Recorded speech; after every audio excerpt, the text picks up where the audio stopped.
oh, who cares? I just want to picnic and go to the crag and go climbing, throw my phone in the river, say what you like. I don't care. That's what I'll be doing if I do Rainshadow. Like, sod it, let's go to the pub. I think there are moments in climbing where you find everything seeming to just kind of go in your favour, and you're experiencing some flow, a little bit where you kind of share on this slightly sloping rail. Just love the experience of holding that and having this real sense of just beauty about where I was at the time. It's almost as though we're looking for those. We're trying to find those sweet spots, those wonderful moments. There I was, doing what I could do. If I just let myself do it, this is what I could do. So it was like I'd stepped into my own world. The day after I interviewed Dave Thomas for the last episode, I met Mina Leslie-Wujastyk for the first time. I'd expected this encounter to be different. Dave was operating at the ridiculous end of the spectrum, a life of risk, high emotions and artistry. And with Mina, I got some of what I expected. She's a professional athlete. There's structure and logic to the way she talks, the way she acts and the way she trains. Dave's story is all risk, emotion and the sense of loneliness. And on the face of it, Mina's is the polar opposite. She's a sport climber and boulderer. She doesn't appear driven by emotion, ego or danger. And as you'll hear, an important aspect of her climbing is community. Isolation would mean she couldn't do what she does. And what she does is impressive. 4 8Cs at this point. Only 2 at the time I'd spoken to her. And the chance to become the first British woman to climb 9A with an ascent of Rainshadow at Malham Cove. In the last episode, I wanted to know what drives someone to take extreme risks for personal fulfilment. With Mina, I wanted to find out, where do you get the drive for a distant goal? How do you keep the faith? Does it require an authentic desire? You'd think Mina's story would be totally different, but actually it boils down to the same key features. Mina's risk is psychological, but not in the way you might expect. She seeks flow, that escape from conscious thought, those wonderful moments in climbing. But more than that, she's escaping one form of identity and seeking to become something bigger. You're listening to Factor 2 from UK Climbing. My name is Mina Leslie-Wujastyk. What led me away from competitions? Yeah, the main thing was I just wasn't having fun. I wasn't having a fun experience doing them. And yet I had this juxtaposition of when I would go out rock climbing and I felt like my soul was alive in a way that I didn't when I was traveling to these competitions that I was putting all this time and energy and effort and money into. And I had this kind of epiphany moment that none of it was bringing me any happiness, but nor did I feel like it was teaching me stuff, but it wasn't teaching me the stuff that maybe I was after, or it was somehow guiding me in the wrong direction. I felt like my motivations were in the wrong place. What I was striving for didn't fit with my values, and it all just felt like a bit of a car crash, for want of a better phrase. It's very much like a snapshot of performance, and the problems vary so much and the style varies so much. So, I had experiences where I would travel for hours, for example, all the way to China to get to a World Cup. And then it would be really like dyno focused. And I'm really awful at dynos and I get a bit scared on them because I whiplashed off one really badly once. So it would be like a stressful experience. And I just think, oh, well, was that worth it? So it wasn't just a case of not liking not performing well. I mean, I didn't like not performing well, but it was also feeling like my kind of performance was being judged on a sliver of perhaps what I had to offer, which is, of course, the same for everyone. Yeah, it lacked something for me in the end, but I did really enjoy them to begin with. So there was it wasn't that I always didn't like them and eventually realised that. I really, really liked them and I was really psyched for them and I put a lot of time and effort in. But then that gradually changed and it took me a while to kind of wake up to it not suiting me anymore. It was almost like I want to say grew out of them, but that sounds patronising to competitors. I don't mean that as you mature, you're no longer interested in competitions. That would not be what I mean. But for me, that was certainly the case somehow. Yeah. I had a really good year in 2013, and then the following year struggled to reproduce that. I mean, I was still making semi-finals pretty much every round, I think, but I was kind of knocking on the door of finals, but not quite making it. And I just wasn't quite there. I was nearly good enough to be making finals, but not quite. But I wonder, if I'd made a final, whether I would have felt any different. It's always the next thing. Then you would have wanted a podium, and then you want to win one. Like it's a constant progression until you're the top, and then you're defending that top spot. At the end of the day, it felt like often it wasn't about me, or some competitions I would do well, but I kind of knew deep down that I hadn't climbed any differently. It was just because someone else had had a bad day that I'd got a good result. I think after a few experiences like that, it just started to feel a bit empty. One event merges into the next. I can't remember when my best events were, for example, now. I think I'd struggle to tell you where my best placings were in the World Cups when I did them. But I remember the years that I did significant things outside that meant a lot to me, or routes or boulder problems that kind of I put a lot of work into.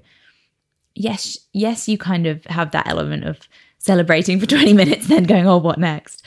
But for me, certainly they stay with me.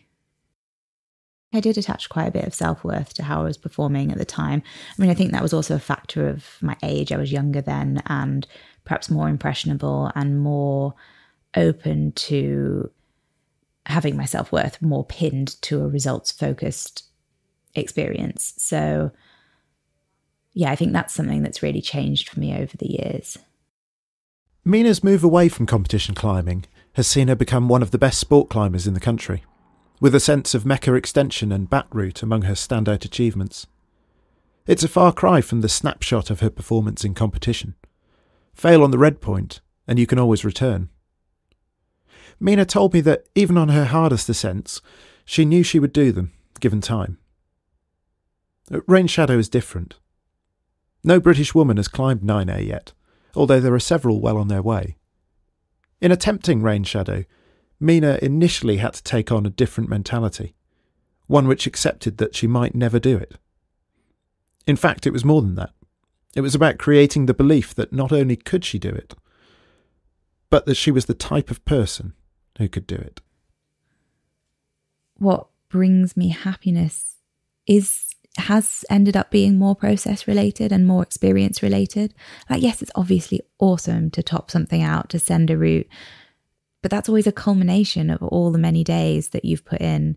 And those days have got to be fun, otherwise you wouldn't put them in. I love every trip to Malham to try Rainshadow. I mean, yeah, I suppose it's exhausting, but it's exhausting in the same way that a job that you love would be exhausting, but it's still interesting. Like, it fascinates me, all this stuff. I find it really, I enjoy reading about training. Like, I basically really like learning. I think if your overall experience is one of striving for something for the wrong reasons, if there's a lot of expectation attached to it, or you're doing it for the, to impress people or whatever, then all this stuff is going to feel quite stressful because it's building towards a kind of extrinsic outcome goal.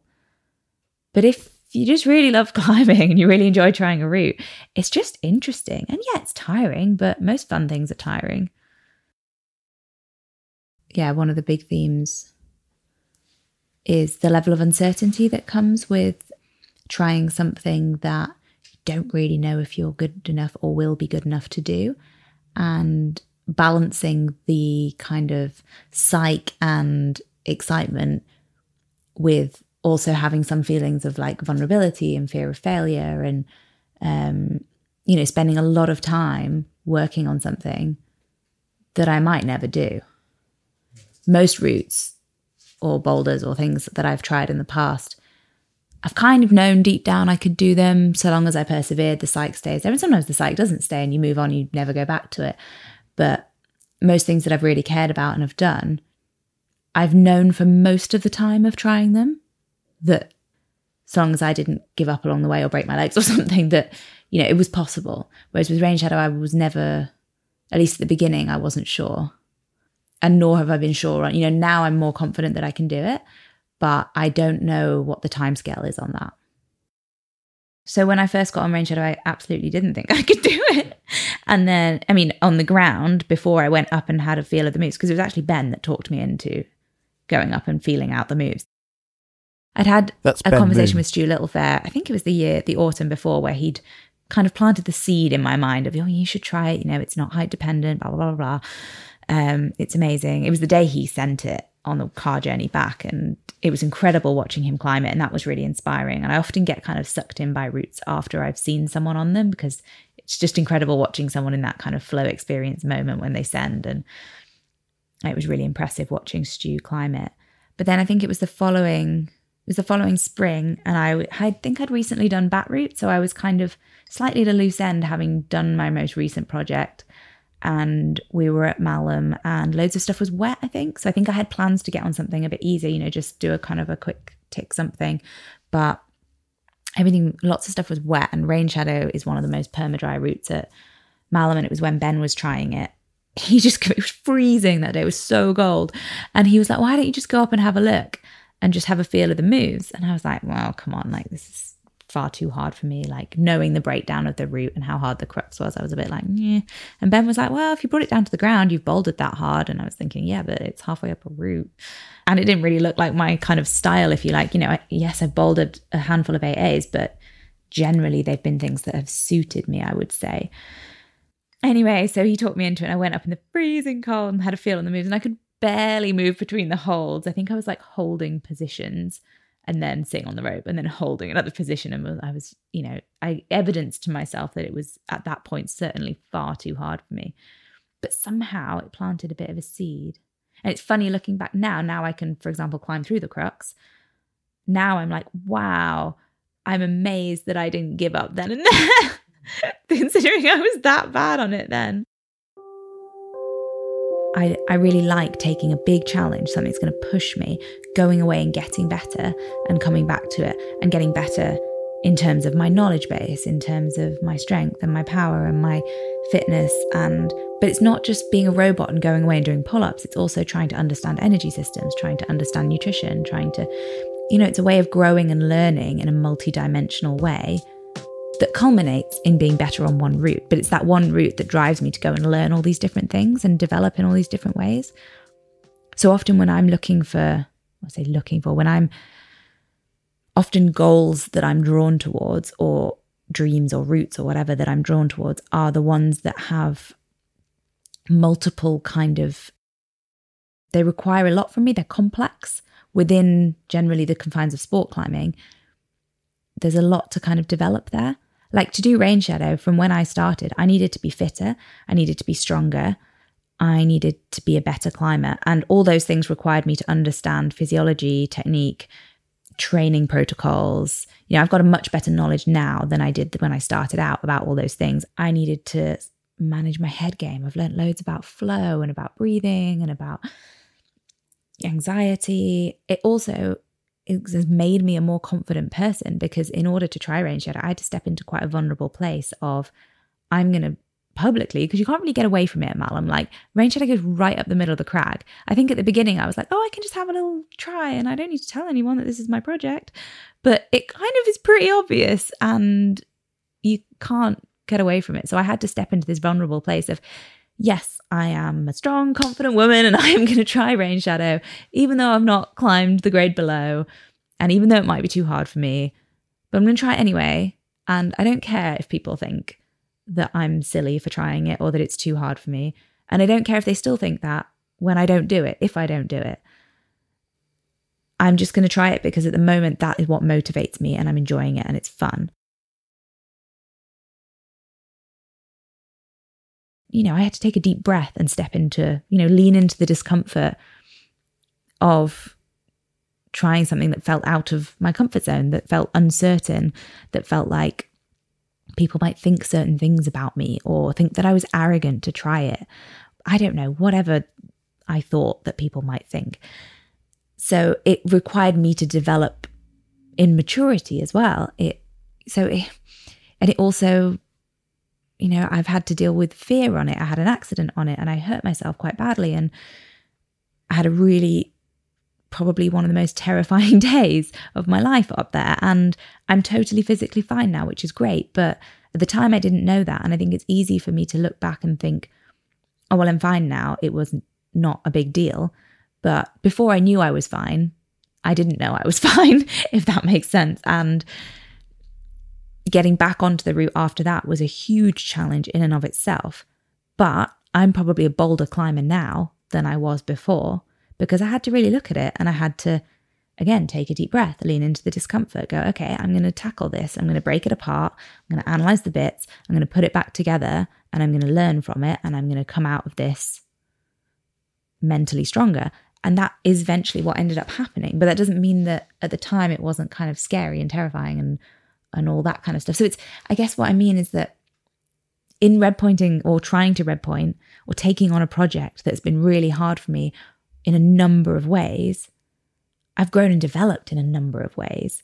So even if I never do it, I've had this incredible journey of learning, and I'll be stronger and better and mentally better and all those things. There are far more cultural barriers to sport for women than there are for men still. And it's way, way, way better than it was, but it's still not completely there yet. And a lot of it is implicit, like bias. It's not conscious things. It's not that women are being told directly, you can't do this. But there are so many things in our environment, our cultural environment, that are limiting or, push towards inertia in certain ways, or just kind of support beliefs around body image, or, there's just a lot of subtle stuff still going around that's not intentional necessarily, but isn't also useful. And often these kind of barriers, we don't always see them until afterwards, or we don't see them. Like, for example, when Stu and Ben were like, on, different occasions, were like, oh, you should go up there and check out the moves.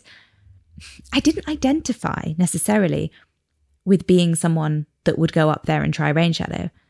And, retrospectively, I don't think this has been a thing for me generally in my climbing life, but I'd only ever seen men up there. And still, I've only ever seen men up there. And it's not to say that I consciously thought, I can't go and try Rainshadow because only men climb Rainshadow. But in a subtle undercurrent way, I didn't identify with being the type of person, whether that's gender or not, that would be trying that route, would be up on that section of wall. I mean, it was, early 90s when Lynn Hill freed the nose. And I don't know, I think it's funny because with climbing, it's so multifaceted. Like, the skill set required to climb a hard route isn't just about pure strength. If it was, then, but flexibility comes in, fitness comes in, efficiency, hip flexibility, ability to kind of distribute your weight. There's so many things that the gap has, to a certain extent, closed perhaps with men and women, or closing, but there is still a gap. And I do think that gap is down to physiology.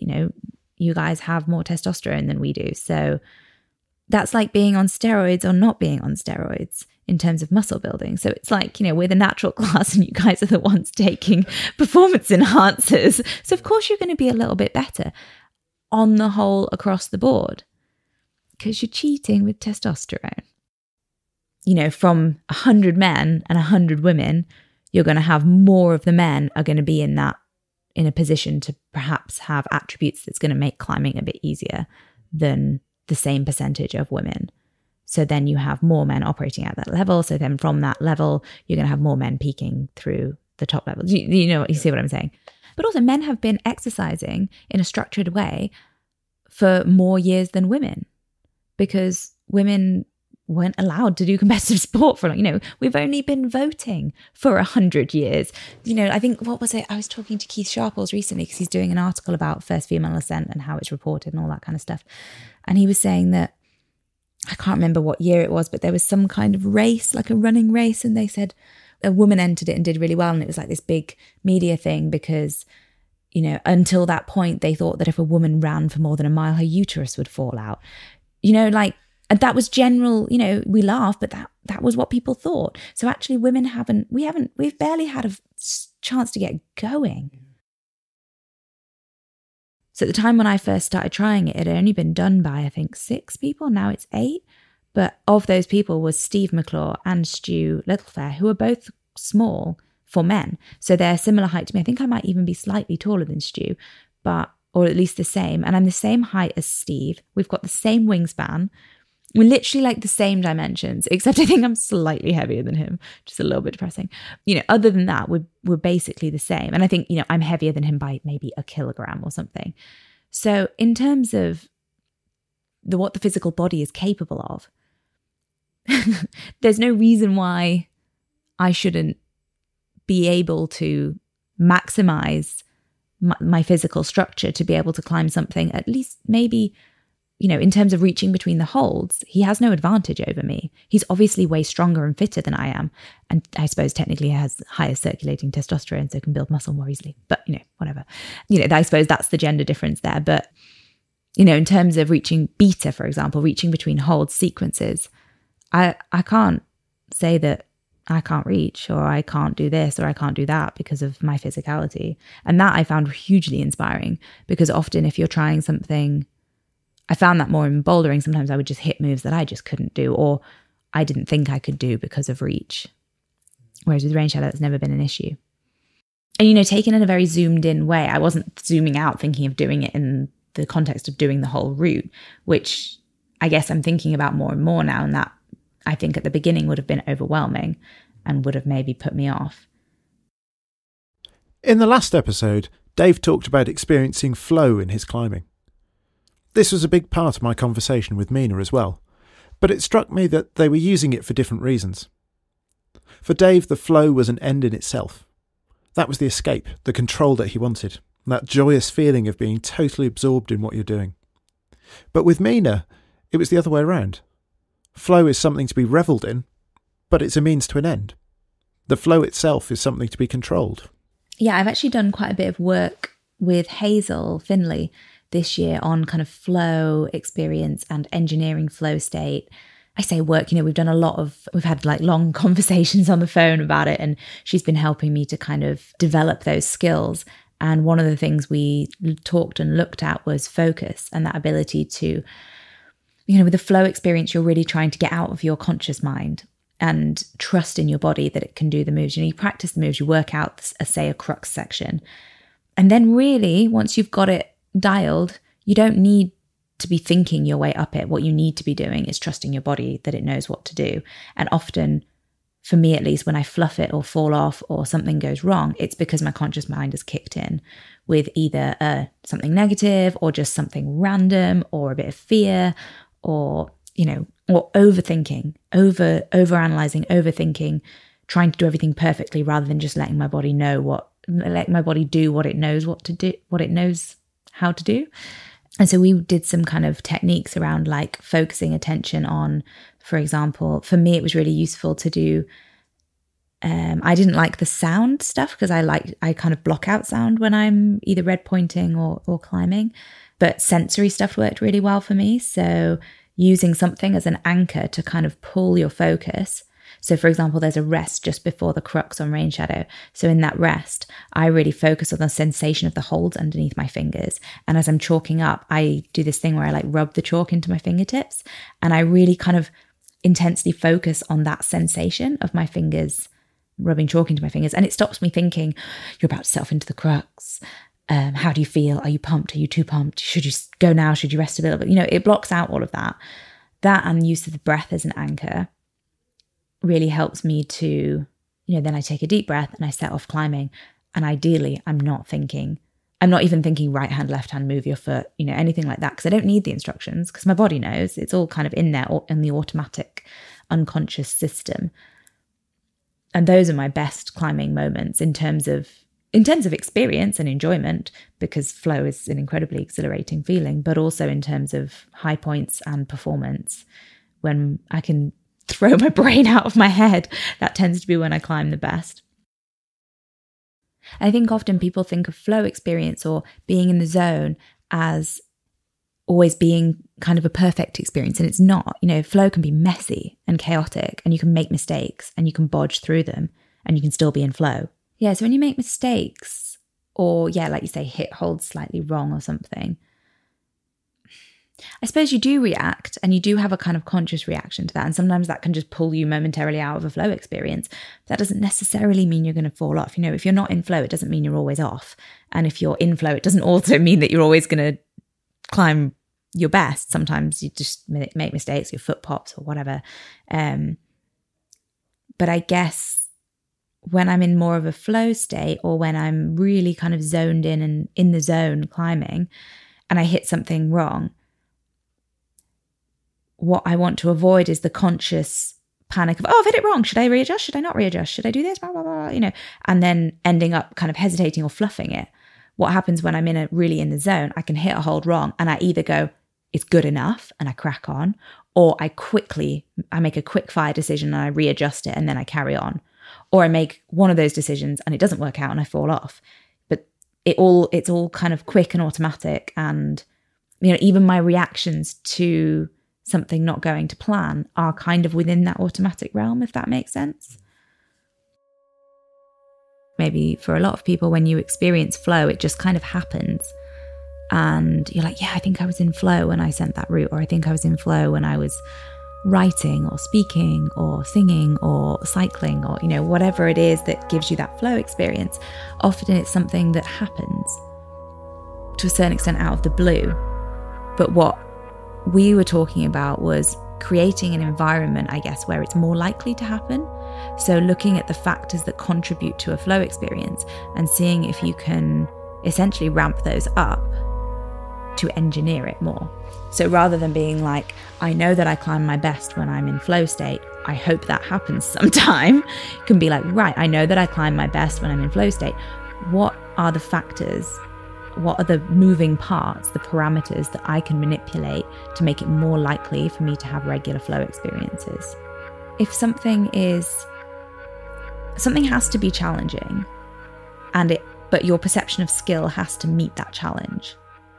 So if something is too easy for your perception of your skills, you're probably going to be a bit kind of bored because it's not challenging enough. So if your skills outrank the challenge, you're probably going to be a bit bored. Therefore, your conscious mind will probably be thinking about what you're having for dinner. You're not going to be in a flow state because it's kind of not almost stimulating enough. Equally, if the challenge is super high and your perception of your skills doesn't meet that challenge, i.e. it's too low, it's going to be overwhelming and it's going to lead you into a position of more anxiety. And therefore, you're probably not going to be able to access the flow. So it's making the challenge and the skills kind of match up. And if it's challenging, but you perceive your skills to be just enough, that's often when you reach that sweet spot of flow, because you're having to concentrate, you're having to focus, you're having to put your whole being into something, but it's doable. So it's kind of requires a lot from you, and that often takes you into that zone. How those experiences make us feel are very indicative of kind of our mental state and our attachments to various things. And I think it's really interesting to look at, because I think there's potentially a lot of room for kind of analysis and growth if you're into that kind of thing.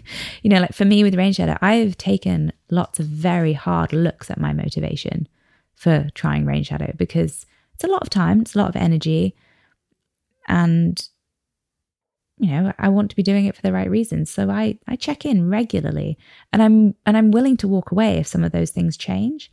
If it doesn't make me happy anymore, if I'm doing it for the wrong reasons, if I get too attached to an outcome, or if I'm not having fun anymore, I don't want to do it, I'll stop. And that's okay. And I've kind of reconciled not doing it, not in a negative, I don't think I can do it way, but I'm willing to walk away from this if things don't add up in the right way anymore. And I'm conscious of that, and I check in with that, because I don't want to spend months and years of my life doing something for the wrong reasons, because that would be really silly. And I think that's quite important. It's quite often missed. You know, I think there's a lot of people in the world do things for the wrong reasons. It just seems like an awful waste of time and energy. Success is a very kind of subjective thing. And, you know, if I was the first British woman to climb 9A, that might just be there because I happened to do it first. That's not because I'm the only woman that's capable of climbing in Britain that's capable of climbing 9A. It might just be that I'm the only one that's tried. Or at this point in time, I had more available time to put into it than other people who were capable of doing it, or I had a better support structure, or whatever. It doesn't, it's not about being the best. Sometimes it's just about like who happened to get to the top first or whatever. So I think in that sense, it's important not to hold too much by it. I'll be psyched whichever woman is the first British woman to climb 9A, whether it's me or someone else. That'd be awesome. Before I tried it, it hadn't occurred to me that I could be in that club. Now I feel like I'm in the club, even though I haven't done it. I'm like an honorary member on a time tab. I feel there's a very inclusive feeling in terms of the community there, but also I now identify as being someone that can and is capable of trying in that arena of difficulty. But I didn't at the beginning. I like to think of Mina and Dave's experiences as lying on a continuum. At the one end, you seek those moments of flow as an escape, a new identity and control. And at the other, you engineer that state of flow for performance.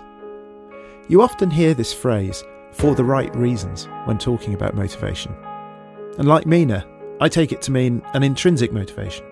It harks back again to that idea of an authentic desire. Even Aristotle talked about this. He said that finding the right reasons was a key part of moral virtue. Performing good deeds without questioning the reasons behind your actions isn't enough. I left Mina with a sense that she's developed a very strong narrative for herself. It centres around her identity as a climber, this idea that she is the kind of person who can do these things, which in turn paves the way for her self-belief, which helps her to stay motivated. But I couldn't decide which was more authentic. Experiencing flow for the pure joy of it, or mastering it as a tool for performance. For Dave, the end seemed wholesome, but the means were questionable. In Mina's narrative, the ends and the means are one and the same. You've been listening to Factor 2 from UK Climbing. I'm Will Treasure. Thanks for listening.